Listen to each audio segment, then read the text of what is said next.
It's a good day for a good day. Hello, everybody. My name's Cece Ray. Thanks for joining me here at Break the Dish, where we break the news and dish out the tea. We are recapping the Real Housewives of Atlanta. That's right. The ladies are back. And boy, this is going to be a good cast. I mean, I remember Andy Cohen saying that he thought this was like a really good cast, but I have to agree. I think it is. I love K. Michelle. I've watched her for years. I've watched her career blossom. I think she's a good addition to this cast. I think this is going to be really good. But they had their premiere and the ladies brought it. But before we get into it, you know what to do.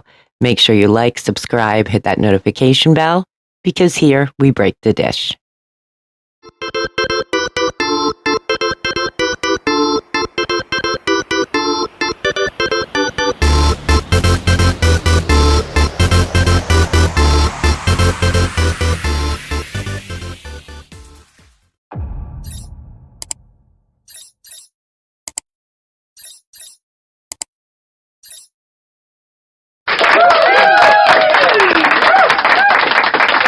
We are recapping the Real Housewives of Atlanta, season 17. Can you believe that? Episode 1.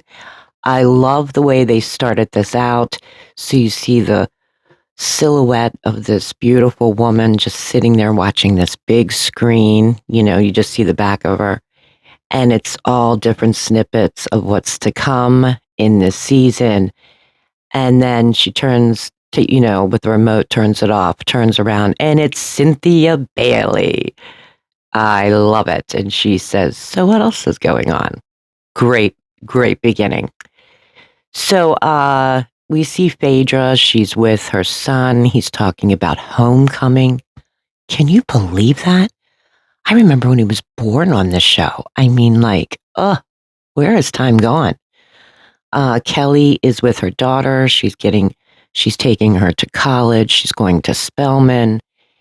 Angela is cooking for Charles because, her whole life revolves around Charles. So she's cooking on the grill. She says she wants to make sure, actually, that everybody knows that they're stronger than ever. If you got to put that out there, I'm going to question it a little bit. I'm just saying. She says that he was on this podcast and they said, what made you get married? And he said he was drugged. I thought that was funny. She didn't find it funny, though. And, but she says, any rumors that come to her this season, she's shutting them down. She doesn't care. She's not even going to address them. We see Portia. Portia, God, man, isn't she beautiful? She meets up with K. Michelle at a photo shoot for one of her singles she's getting ready to put out. K. Michelle is a mother of 2. She is a singer, actress, songwriter. She's big in country music. She explains that in the very beginning, they kept wanting her to do R&B, and she would put these albums out, and then she would say, can I do country music now? No, I don't think you should. And now she's finally putting the music out that she's always wanted to do. We find out that Portia is finally divorced. That was a quick marriage. She also says that, they went with the prenups, and she was happy. She was happy that they did the prenup. Therefore, everything's good, and she has the house because she's paying for it. You know what I mean? I find that good for her. You know what I mean? Portia's she always loves love. You know what I mean? She really does. She never gives up on love, So Portia says she's going to host this dinner party for all couples or your situationships, whatever you have going on. K. Michelle says that, she's going to bring her husband because she just got married a few weeks before that. His name's Kastan. He's a dentist. Portia's telling K. Michelle, who she invited, including she invited Shamia, even though they have no relationship. She doesn't want to disclude her. So she's inviting her. K. Michelle then starts talking about how, she's so angry and that, Atlanta has been like the mean girl city to her, and she's had to prove to all these bitches that she's it. You know what I mean? And Portia's basically saying to her, like, you got to put that in the past and move forward, and then you won't be angry anymore, type deal. We see Shamia and Kelly. They are BFF still. They go on family trips, watch each other's kids. Shamia is putting this basket together for Kelly's daughter for college. She's putting alcohol in there and pregnancy tests. Let me tell you something, Shamia.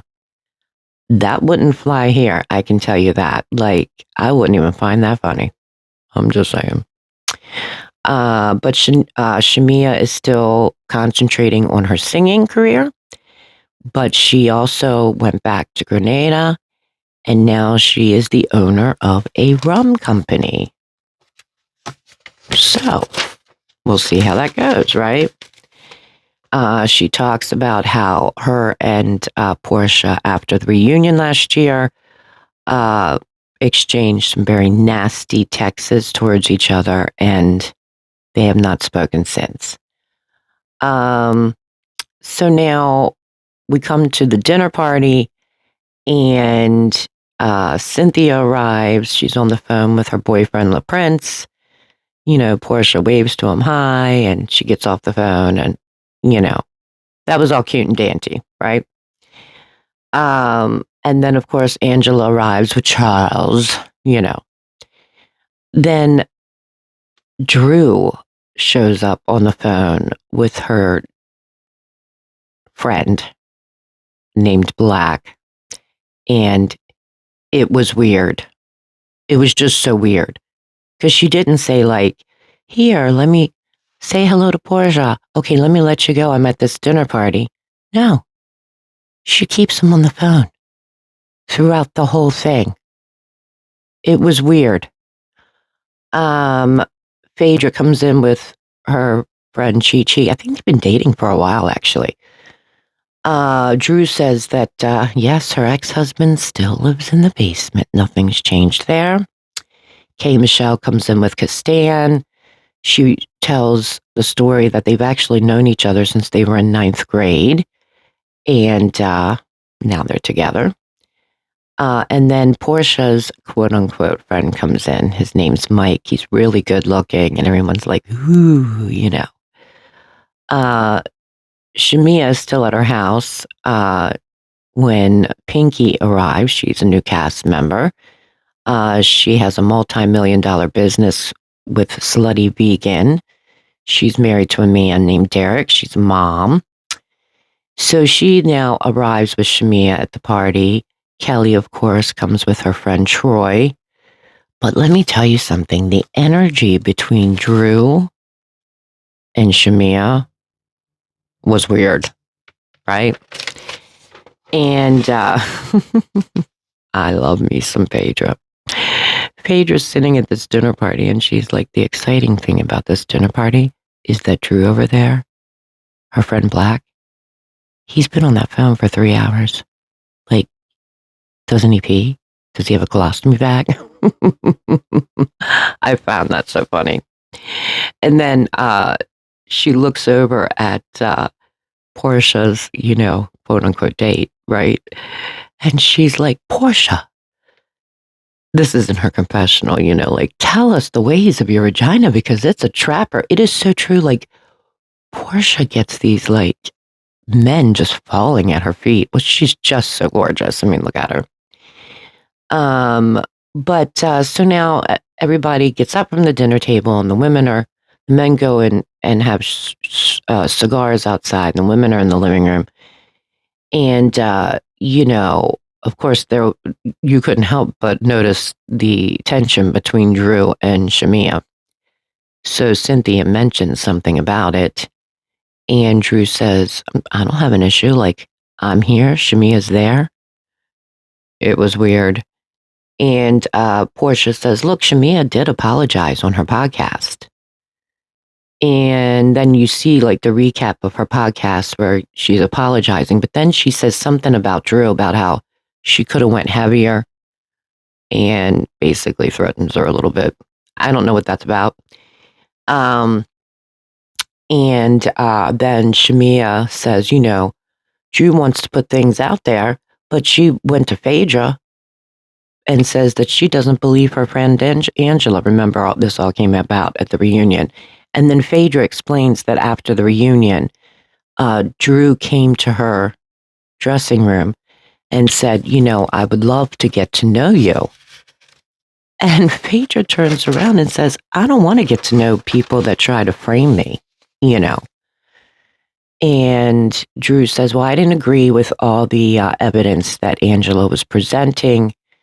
And Phaedra said, well, if you didn't agree, why did you go along with it? So true, right? But then in Drew's confessional, she said, everything that was said, I've already said to Angela, so there's like no secrets here. Then Angela says, listen, it didn't make sense that your person, whoever she's talking about, came to me at the Hogs game. Phaedra says, well, I have the tapes. Everyone's like, we want to see the tapes. We want to see the tapes. And then in Phaedra's confessional, she's like, yeah, I don't really have the tapes. But I asked for them to be reviewed. Only Phaedra could say something like that. You know what I mean? We see that Portia has a little bit of an issue with Kelly, but she's not going to address it there because that's her dinner party. She's going to address it later on. And then the crazy thing is that everybody gets up and they go outside and they're seeing, now all the couples are together. And Portia's date, Mike, says, makes this big announcement like, thanks for coming, as if they hosted the party together, which was really weird. It was really weird. You know what I mean? And that's basically where the episode ended. No joke. We see previews of what's to come. I think it's going to be really good. It moved fairly quickly, which is what I like. I hate when it opens up boring. So it moved fairly quickly. We got to see what everybody has been up to since the reunion. So if you were going to rate the show, what would you rate it as? I would rate it a 7. It wasn't anything like spectacular, but it wasn't awful either. It was just a solid 7. What do you think? However, with that being said,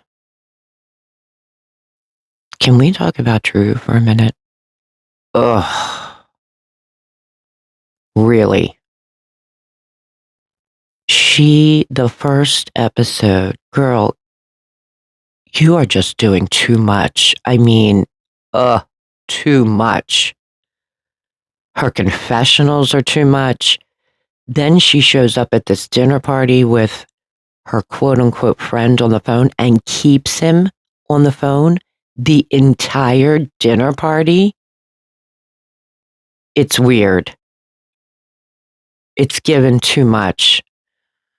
And I think, God, if she's going to be like this the whole season, Drew. That's just my opinion. What did you guys think? I love to keep this conversation going in the comments below. And before you do, you know what to do. Make sure you like, subscribe, hit that notification bell, because here we break the dish.